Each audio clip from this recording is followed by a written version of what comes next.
শিবু ভট্টাচার্যের নিবাস পেনেটি গ্রামে। একটি স্ত্রী, ৩টি গরু, একতলা পাকা বাড়ি, ২৬ ঘর যজমান, কিছু ব্রহ্মোত্তর জমি আর কয়েক ঘর প্রজা। এতেই স্বচ্ছন্দে সংসার চলে যায়। শিবুর বয়স ৩২। ছেলেবেলায় স্কুলে যা একটু লেখাপড়া শিখেছিল এবং বাপের কাছে সামান্য যেটুকু সংস্কৃত পড়েছিল, সেটা সম্পত্তি এবং যজমান রক্ষার পক্ষে যথেষ্ট। কিন্তু শিবুর মনে সুখ ছিল না। তার স্ত্রী নৃত্যকালীর বয়স আন্দাজ ২৫। আঁটো মজবুত করণ, দুর্দান্ত স্বভাব। স্বামীর প্রতি তার যত্নের ত্রুটি ছিল না, কিন্তু শিবু সেই যত্নের মধ্যে রস খুঁজে পেত না। সামান্য খুঁটিনাটি নিয়ে স্বামী স্ত্রীতে তুমুল ঝগড়া বাঁধত। ৫ মিনিট বকাবকির পরেই শিবুর দম ফুরিয়ে যেত। কিন্তু নৃত্যকালীর রসনা একবার ছুটতে আরম্ভ করলে সহজে নিরস্ত্র হতো না। প্রতিবারে শিবুরই পরাজয় ঘটত। স্ত্রীকে বশে রাখতে না পারায় পাড়ার লোকে শিবুকে কাপুরুষ, ভেড়া, মিনিমুখ প্রভৃতি আখ্যা দিয়েছিল। ঘরে বাইরে এভাবে লাঞ্ছিত হওয়ায় শিবুর অশান্তির সীমা ছিল না। একদিন নৃত্যকালে গুজব শুনল যে তার স্বামীর চরিত্র দোষ ঘটেছে। সেদিনকার বচসা চরমে পৌঁছালো। নৃত্যকালী শিবুকে ঝাঁটা পেটা করল। শিবু বেচারা রাগে, ক্ষোভে, কষ্টে কোনো রকমে চোখের জল সামলে রাতটা কাটিয়ে পরদিন ভোর ৬টার ট্রেনে কলকাতা চলে গেল।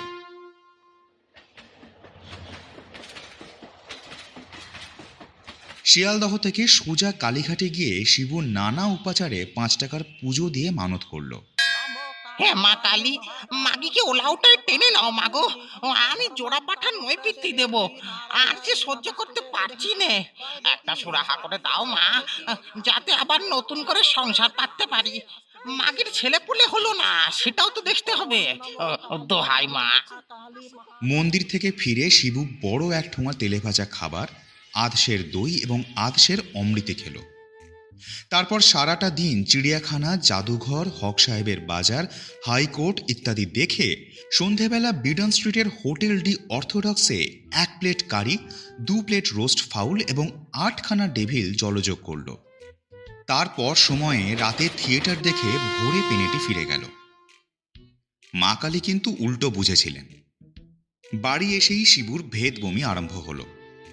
ডাক্তার এলো, কবিরাজ এলো, ফল কিছুই হলো না। ৮ ঘন্টা রোগে ভুগে স্ত্রীকে পায়ে ধরিয়ে কাঁদিয়ে শিবু ইহলোক পরিত্যাগ করল। গ্রামে আর মন টিকল না। শিবু সেই রাতেই গঙ্গা পার হল। পেনেটির আরপার কোন্নগর। সেখান থেকে উত্তরমুখ হয়ে ক্রমে রিষড়া, শ্রীরামপুর, বৈদ্যবাটির হাট, চাঁপদানির চটকল ছাড়িয়ে আরও ২-৩ ক্রোশ পরে ভূষণ্ডের মাঠ পৌঁছাল। মাঠটি বহু দূর বিস্তৃত, জনমানব শূন্য। এককালে এখানে ইট খোলা ছিল, সেজন্য সমতল নয়। কোথাও গর্ত, কোথাও মাটির ঢিবি। মাঝে মাঝে আঁশ শ্যাওড়া, ঘেটু, বুনো ওল, বাবলা প্রভৃতির ঝোপ। শিবুর বড়ই পছন্দ হলো। একটা বহুকালের পরিত্যক্ত ইটের পাঁজার একপাশে একটা লম্বা তালগাছ সোজা হয়ে উঠেছে, আর একদিকে একটা ন্যাড়া বেলগাছ ত্রিভঙ্গ দাঁড়িয়ে আছে। শিবু সেই বেলগাছে ব্রহ্মদৈত্য হয়ে বাস করতে লাগল। যারা স্পিরিচুয়ালিজম বা প্রেততত্ত্বের খবর রাখেন না, তাদেরকে ব্যাপারটা সংক্ষেপে বুঝিয়ে দিতে চাই। মানুষ মরলে ভূত হয়, এটা তো সকলেই শুনেছেন। কিন্তু এই থিওরির সঙ্গে স্বর্গ, নরক, পুনর্জন্ম খাপ খায় কিভাবে? প্রকৃত তথ্য এই যে নাস্তিকদের আত্মা নেই। তাঁরা মরলে অক্সিজেন, হাইড্রোজেন, নাইট্রোজেন প্রভৃতি গ্যাসে পরিণত হন। সাহেবদের মধ্যে যারা আস্তিক, তাদের আত্মা আছে বটে, কিন্তু পুনর্জন্ম নেই। তাঁরা মৃত্যুর পর ভূত হয়ে প্রথমত একটি বড় ওয়েটিং রুমে জমায়েত হন। সেখানে কল্পবাসের পর তাদের শেষ বিচার হয়। রায় বের হলে কিছু ভূত অনন্ত স্বর্গে এবং বাকি সকলে অনন্ত নরকে আশ্রয় লাভ করেন। সাহেবরা জীবদ্দশায় যে স্বাধীনতা ভোগ করেন, ভূতাবস্থায় সেটা অনেকটা কমে যায়। বিলাতি প্রেতাত্মা বিনা পাসে ওয়েটিং রুম ছাড়তে পারেন না। যারা সিয়ান্স বা প্ল্যানচেট দেখেছেন, তারা জানেন যে বিলাতি ভূত নামানো কীরকম কঠিন কাজ। হিন্দুর জন্য আলাদা ব্যবস্থা, কারণ আমরা পুনর্জন্ম, স্বর্গ, নরক, কর্মফল, দয়া, ঋষিকেশ, নির্বাণ, মুক্তি সবই মানি। হিন্দু মরলে প্রথমে ভূত হয় এবং যেখানে সেখানে স্বাধীনভাবে বাস করতে পারে, দরকার পড়লে ইহলোকের সঙ্গে কারবারও করতে পারে। এটা কিন্তু মস্ত বড় সুবিধে। কিন্তু এই অবস্থা বেশি দিন স্থায়ী নয়। কেউ কেউ 2-4 দিন পরেই পুনর্জন্ম লাভ করে, কেউ বা 10-20 বছর পর, কেউ বা 2-3 শতাব্দী পরে। ভূতদের মাঝে মাঝে চেঞ্জের জন্য স্বর্গে এবং নরকে পাঠানো হয়। এটা তাদের স্বাস্থ্যের পক্ষে ভালো, কারণ স্বর্গে খুব ফুর্তিতে থাকা যায় এবং নরকে গেলে পাপ ক্ষয় হয়, সূক্ষ্ম শরীর বেশ হালকা ঝরঝরে হয়। তাছাড়া সেখানে অনেক ভালো ভালো লোকের সঙ্গে দেখা হবারও সুবিধা রয়েছে। কিন্তু যাদের ভাগ্যক্রমে কাশী লাভ হয়, অথবা নেপালে পশুপতিনাথ বা রথের উপর বামন দর্শন ঘটে, কিংবা যারা নিজেদের পাপের বোঝা ঋষিকেশের উপর চাপিয়ে নিশ্চিন্ত হতে পারে, তাদের একেবারেই মুক্তি। 2-3 মাস কেটে গেছে। শিবু সেই বেলগাছেই থাকে। প্রথম প্রথম দিন কতক নতুন স্থানে নতুন অবস্থায় বেশ আনন্দে কেটেছিল। এখন শিবুর বড়ই ফাঁকা ফাঁকা ঠেকে। মেজাজটা যতই বদ হোক, নৃত্যকালীর একটা আন্তরিক টান ছিল। শিবু এখন সেটা হাড়ে হাড়ে টের পাচ্ছে। একবার ভাবল দূর হোক, না হয় পেনেটিতেই আড্ডা গাড়ি। তারপর মনে হলো, লোকে বলবে বেটা ভূত হয়েও স্ত্রীর আঁচল ছাড়তে পারিনি। না, এইখানেই একটা পছন্দ মতো উপদেবীর জোগাড় দেখতে হবে। ফাল্গুন মাসের শেষ বেলা। গঙ্গার বাঁকের উপর দিয়ে দক্ষিণা হাওয়া ঝিরঝির করে বইছে। সূর্যদেব জলে হাবুডুবু খেয়ে এইমাত্র তলিয়ে গেলেন। ঘেঁটু ফুলের গন্ধে ভূষণ্ডির মাঠ ভরে গেছে। শিবুর বেলগাছে নতুন পাতা গজিয়েছে। দূরে আকন্দ ঝোপে গোটাকতক পাকা ফল ফটফট করে ফেটে গেল।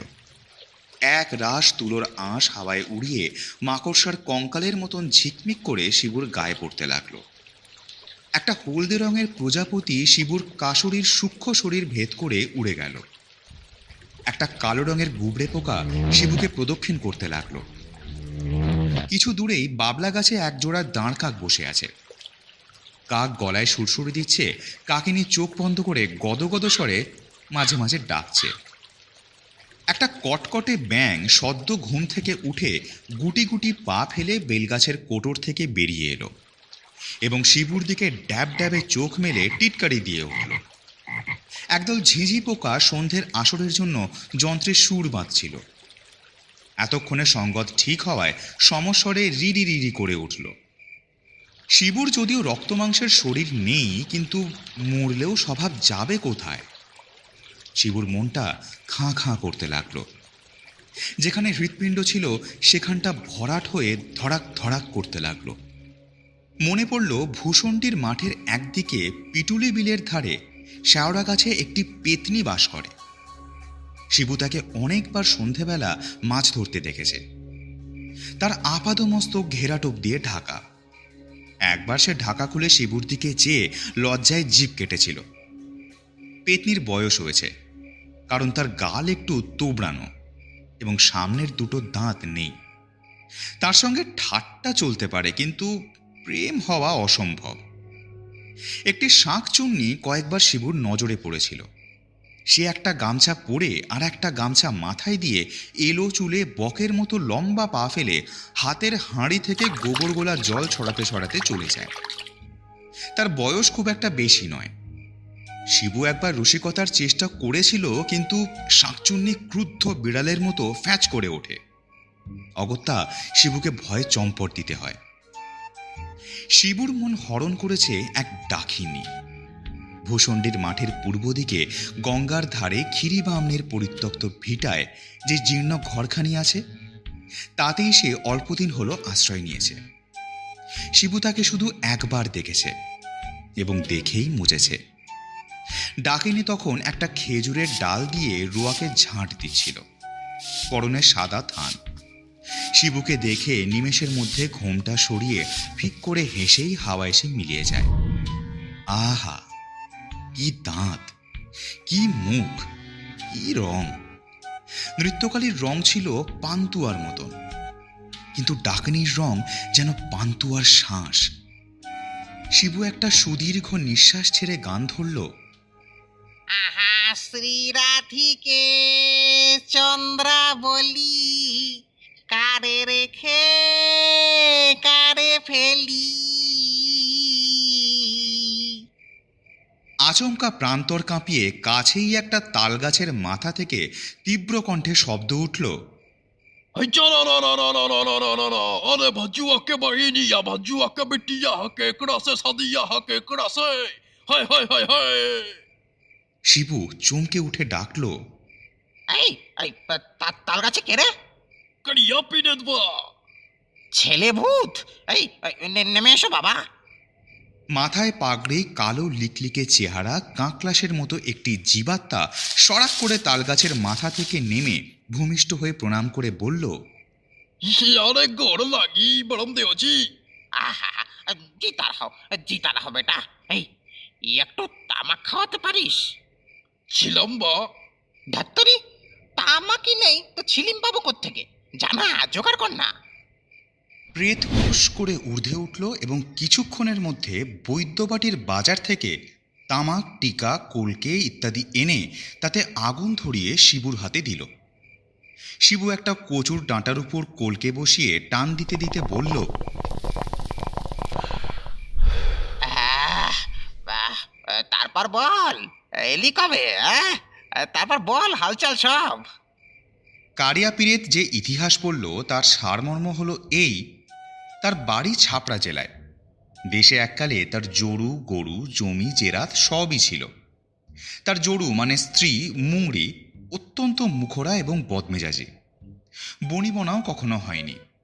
একদিন প্রতিবেশী ভাজুয়ার বোনকে উপলক্ষ করে স্বামী স্ত্রীতে বিশাল ঝগড়া হয় এবং স্ত্রীর পিঠে একঘা লাঠি কষিয়ে স্বামী দেশ ছেড়ে কলকাতায় চলে আসে। সেটা আজ ৩০ বছর আগের কথা। কিছুদিন পরে সংবাদ আসে যে মুংরি বসন্ত রোগে মারা গেছে। স্বামী আর দেশে ফিরল না, বিয়েও করল না। নানা স্থানে চাকরি করে অবশেষে চাঁপদানির মিলে কুলির কাজে ভর্তি হয় এবং কয়েক বছরের মধ্যেই সর্দারের পদ পায়। কিছুদিন আগে একটি লোহার কপিকল তোলবার সময় তার মাথায় চোট লাগে। তারপর ১ মাস হাসপাতালে শয্যাশায়ী হয়ে থাকে। সম্প্রতি পঞ্চত্ব প্রাপ্ত হয়ে মানে পটল তুলে প্রেত রূপে এই তালগাছে বিরাজ করছে। শিবু একটা লম্বা টান মেরে কলকেটি কারিয়া পীরেতকে দেওয়ার উপক্রম করছিল, এমন সময় মাটির ভিতর থেকে ভাঙা কাঁসরের মতন আওয়াজ এলো। ভায়া এই মানে কলকাতায় কিছু আছে নাকি? বেলগাছের কাছে যে ইটের পাঁজা ছিল সেটা থেকে খানকতক ইট খসে গেল এবং ফাঁকের ভিতর থেকে হামাগুড়ি দিয়ে একটা মূর্তি বেরিয়ে এলো। মোটাসোটা দেহ, থেলো হুঁকোর খোলের উপর একজোড়া পাকা গোঁফ গজালে যেরকমটা হয় সেই রকম মুখ, মাথায় টাক, গলায় রুদ্রাক্ষের মালা, গায়ে ঘুঁটি দেওয়া মেরজাই, পরনে ধুতি, পায়ে তালতলার চটি।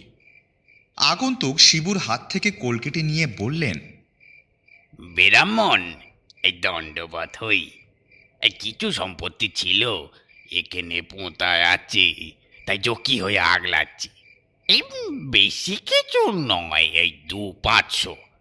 তবে ওই বন্ধকি তমসুক দাদা, ইস্টাম্বর কাগজের লেখা, নগদ শিক্ষে একটিও পাবেন নে। খবরদার ওদিকে নজর দিও নে, হাতে হাত করি পড়বে। শিবুর মেঘদূত একটু আধটু জানা ছিল। সসম্ভ্রমে জিজ্ঞাসা করল, আচ্ছা যক্ষমশাই, আপনি কি কালিদাসের? ভাইরা ভাই, হ্যাঁ হ্যাঁ হ্যাঁ, কালিদাস আমার মাস্তুতো শালিকে বিয়ে করে। ছোকরা হিজলিতে নিমকির গমস্তা ছিল, অনেক দিন মারা গেছে। তা তুমি তার নাম জানলে কিসে? হ্যাঁ, তা আপনার আগমন হয়েছে কদিন? আমার আগমন?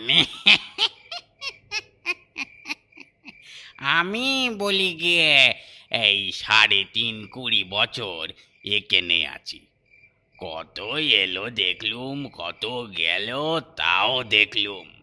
আরে তুমি তো সেই দিন এলে, হ্যাঁ, ওই কাঠ পিঁপড়ে তাড়িয়ে 3 বার হোঁচট খেয়ে গাছে উঠলে সব দেখেছি আমি। হ্যাঁ, তোমার গানের শখ আছে দেখেছি। বেশ বেশ বেশ, এই তোমার কালো আতি শিখতে যদি চাও তো আমার সাগরে ধও দাদা।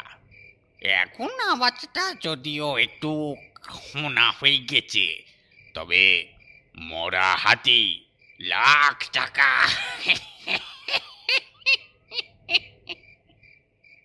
মশাইয়ের ভূতপূর্ব পরিচয়টা কি জিজ্ঞেস করতে পারি? বিলক্ষণ, আমার নাম নরেন চাঁদ মল্লিক, পদবী বসু, জাতি কায়স্থ, নিবাস রিসড়ে, আপাতত নিবাস এই পাঁজরের মধ্যে। সাবেক পেশা দারোগাগিরি, এলাকা রিসড়ে, ইস্তক ভদ্রেশ্বর। এই জজ্জটি সাহেবের নাম শুনেছ? হুগলির কালেক্টর বাড়ি ভালোবাসতই আমাকে। মুল্লুকের শাসনটা তামাম আমার হাতেই ছেড়ে দিয়েছিল। নাদু মল্লিকের দাপটে লোকে ত্রাহি ত্রাহি ডাক ছাড়ত। আর বলছি, মশাইয়ের পরিবারবাদী কি?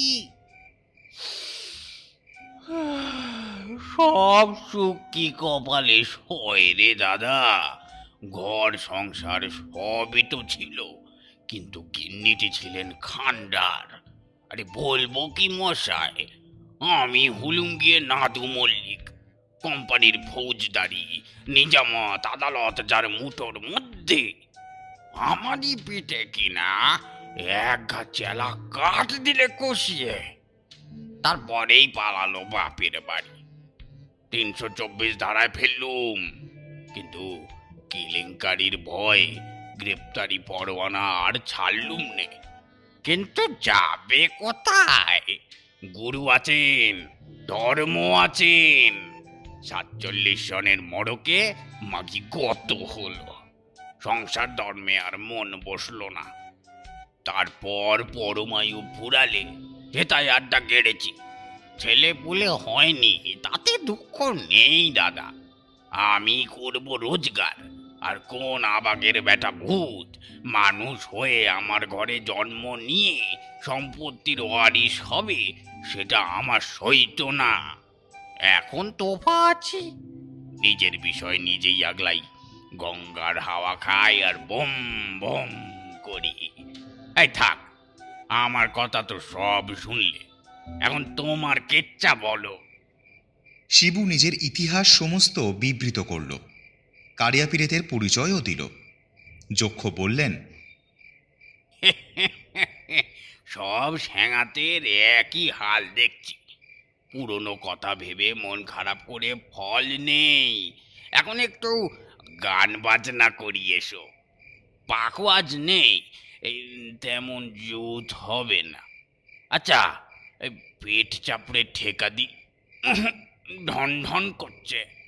বাবা ছাতু খোর, একটু এঁটেল মাটি চটকে এই এই মধ্যেখানে থাবড়ে দে তো। হ্যাঁ, ঠিক হয়েছে, ঠিক হয়েছে। চৌতাল বোঝো? 6 মাত্রা, 4 তাল, 2 ফাঁক। বল শোনো, বল শোনো। ধা ধা ধিন্তা কংতাগে, গিন্নি ঘা দেন কর্তাকে। ধরে তারা করে খিটখিটে কথা কয়, ধূর্তা গিন্নি কর্তা গাধারে। গাড়ি ধরে ঘন ঘন ঘা কত ধুম ধুম দিতে তাকে টুটি টিপে ঝুটি ধরে উল্টে পাল্টে ফেলে, টুটি টিপে ঝুটি ধরে উল্টে পাল্টে ফেলে। গিন্নি গুগুটির ক্ষমতা কম নয়, ধাক্কা ধুক্কি দিতে ত্রুটিধ্বনি করে না, নগণ্য নির্ধন কর্তা গাধা। চায়ের ওপর সময় ধা ফসকালেই সব মাটি এই গলাটা ধরে আসছে। খোট্টা বোধ, আর এক ছিলিম সাজো বেটা। উদ্যোগী পুরুষের লক্ষণীলাভ অনিবার্য। অনেক কাকতি মিনতির পরে ডাকিনী শিবুর ঘর করতে রাজি হয়েছে, কিন্তু সে এখনো কথা বলেনি, ঘুমটাও খোলেনি, তবে ইশারায় সম্মতি জানিয়েছে। আজ ভৌতিক পদ্ধতিতে শিবুর বিয়ে। সূর্যাস্ত হওয়া মাত্রই শিবু সর্বাঙ্গে গঙ্গামাটি মেখে স্নান করল, গাবের আটা দিয়ে পৈতা মাজল, ফণি মনসার বুরুশ দিয়ে চুল আঁচড়ালো, টিকিতে একটি পাকা তেলাকোচা বাঁধল। ঝোপে ঝোপে বনে বনে ঘুরে ঘুরে এক রাশ ঘেঁটু ফুল, বঁইচি, কয়েকটি পাকা নোনা এবং বেল সংগ্রহ করল। তারপর সন্ধ্যায় শেয়ালের ঐকতান আরম্ভ হতেই সে ক্ষীরিবামনির বাড়ির উদ্দেশ্যে রওনা হল। সেদিন শুক্লপক্ষের চতুর্দশী। ঘরের দাওয়ায় কচুপাতার আসনে ডাকিনীর সামনে বসে শিবু মন্ত্রপাঠ শুরু করবার আগে উৎসুক মনে বলল, এইবারে যে ঘোমটাটা খুলতে হচ্ছে। শিবুর কথা মতো ডাকিনী ঘোমটা সরালো।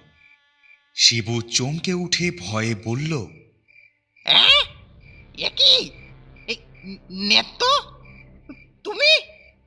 হ্যাঁ রে মিনছে, মনে করেছিলি মরে আমার কবল থেকে বাঁচবি? কেন, পেতনি শাকচুন্নির পিছু পিছু ঘুরতে ভারী মজা, তাই না? এলে কি করে? ওলাউটো নাকি? ওলা ওঠা 70-এর হোক, কেন ঘরে কি কেরোসিন ছিল না? ও, তাই চেহারাটা ফর্সাপানা দেখাচ্ছে। তা পোড় খেলে সোনার জৌলুস বাড়ে বই কি? তা ধাতটাও একটু নরম হয়েছে নাকি? শুভ কাজে বাধা পড়ল। বাইরে কিসের গোলমাল? কি হচ্ছে এখানে? কার বুকের এত বড় পাটা যে আবার বিয়ে করে? বিয়ে? আবার বিয়ে? দাঁড়া, দেখাচ্ছি তোকে বিয়ে করার মজা। আমার স্বামী। যেন একবার শকুনি ঝুটোপটি কাড়াকাড়ি ছেঁড়াছেঁড়ি করছে। কি বললি? তোর স্বামী? আরেকবার বলে দেখ দেখি, মুখে চামড়া ঘষে দেবো। হঠাৎ উল্কার মতো ছুটে এসে পেতনি এবং শাঁকচুন্নি উঠানের বেড়ার আগড় ঠেলে ভীষণ চেঁচামেচি আরম্ভ করে দিল। আমার স্বামী তোকে কেন দেবো না? আমার বুড়ি আজ তো নাতির বয়সী। আহা, কি আমার কোনে বউ এলো কা? তোর মেছো পেটনি, আমি যে ওর 2 জন্ম আগেকার বউ। তোর খবর শুনি, আমি যে ওর 3 জন্ম আগেকার বউ। আর চেচে, ওদিকে ডাইনি মাকে মেনসেটে নিয়ে উধাও হোক। তখন পেতনি বিড়বিড় করে মন্ত্র পড়ে। বন্ধ হোক, আপদ যত বিদেই হোক, সারে গামা পাধানি, পেতনির কথা ফেলুনি। আগড় বন্ধ করে বলল, আরে দাঁড়া, আগে তোর ঘাড় মটকাবো, তারপরে ডাইনি বিটিকেও খাবো। কামড়া কামড়ি চুলোচুলি আরম্ভ হয়ে গেল। ছেড়ে দে, ছেড়ে দে বলছি, ছাড়, ছাড়। তোর হা পড়ার মুখে ছুটি তার চাপ ফেলে দেবো। কি বললি তুই? একা নৃত্যকালীতেই রক্ষে নেই, তার উপর আগের 2 জন্মের আরো 2 পত্নী হাজির। শিবু হাতে পৈতে জড়িয়ে ইষ্টমন্ত্র জপ করতে লাগলো। নৃত্যকালী রাগে ফুলতে লাগলো। আমার স্বামীকে নিয়ে টানাটানি, লজ্জা করে না শয়তান মেয়ে ছেলে? এমন সময় নেপথ্যে যক্ষের গলা শোনা গেল। ও বলি, ধনী শুনছ কি বা আনমনে? ভাবছো বুঝি শ্যামের বাঁশি ডাকছে তোমায় বাঁশবনে? ওটা যে খ্যাঁকশিয়ালি, দিও না কুলে কালি। রাত বিরেতে শাল কুকুরে চুঁচো পেঁচার ডাক শুনে। যক্ষ বেড়ার কাছে এসে বললেন, ও ভাইয়া, এখানে হচ্ছে কি? এত গোল কিসের? কারিয়া পিরে থাকলো। या बरम पिशाच, या दरवाजा तो खोल। শিবুর সাড়া নেই। প্রচণ্ড ধাক্কা পড়ল, কিন্তু মন্ত্রবদ্ধ আগড় খুলল না, বেড়াও ভাঙল না। তখন কারিয়া পীরে তারস্বরে উৎপাটন মন্ত্র পড়ল। यम्मा निचुअन है और भी थोड़ा है, पर्वत तोड़ी है, चले इंजन है, कटे बैगन है, खबरदार ही। মড়মড় করে ঘরের চাল, দেওয়াল, বেড়া, আগড় সমস্ত আকাশে উঠে দূরে নিক্ষিপ্ত হলো। ডাকিনী অর্থাৎ নৃত্যকালীকে দেখে যক্ষ বললেন, এ কি গিন্নি এখানে?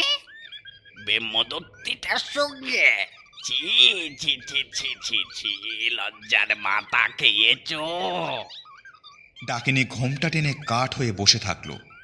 কারিয়া পিরেত বলল, আরে মুংরি, তোমরা শরম নাহি বা? তারপর যে ব্যাপার আরম্ভ হলো তা মনে করলেও বুকের রক্ত শুকিয়ে যায়। শিবুর 3 জন্মের 3 পত্নী এবং নৃত্যকালীর 3 জন্মের 3 স্বামী, এদের ডবল উৎপাতে ভূষণ্ডির মাঠে একসঙ্গে জলস্তম্ভ, দাবানল এবং ভূমিকম্প শুরু হয়ে গেল। ভূত, প্রেত, দৈত্য, পিশাচ, তাল, বেতাল প্রভৃতি দেশি উপদেবতা যে যেখানে ছিল তামাশা দেখতে চলে এলো। স্পুক, পিক্সি, নোম, গবলিন প্রভৃতি গোঁপ কামানো বিলিতি ভূত বাঁশি বাজিয়ে নাচতে লাগলো। জিন, জান, আফ্রিদ, মরিদ প্রভৃতি লম্বা দাড়িওয়ালা কাবুলি ভূত দাপাদাপি আরম্ভ করতে লাগলো। চিং, চ্যাং, ফ্যাচাং ইত্যাদি মাকুন্দে চীনে ভূত ডিগবাজি খেতে লাগলো। রাম রাম রাম রাম, কে এই উৎকট দাম্পত্য সমস্যার সমাধান করবে? আমার কম্য নয়। ভূত জাতি অতি নাছোড়বান্দা, ন্যায্য গণ্ডা ছাড়বে না। পুরুষের পুরুষত্ব, নারীর নারীত্ব, ভূতের ভূতত্ব, পেতনির পেতনিত্ব এসব তারা বিলক্ষণ বোঝে। অতএব হাত জোড় করে অনুরোধ করছি, নেহাতে যদি এদের উপকার করতে চান, যদি চান ভূতেদের এই সংসারটা ছাড়খাড় না হয়ে যায়, তবে চাঁদা তুলে গয়ায় পিণ্ড দেওয়ার চেষ্টা করুন, যাতে বেচারারা এরপর শান্তিতে থাকতে পারে।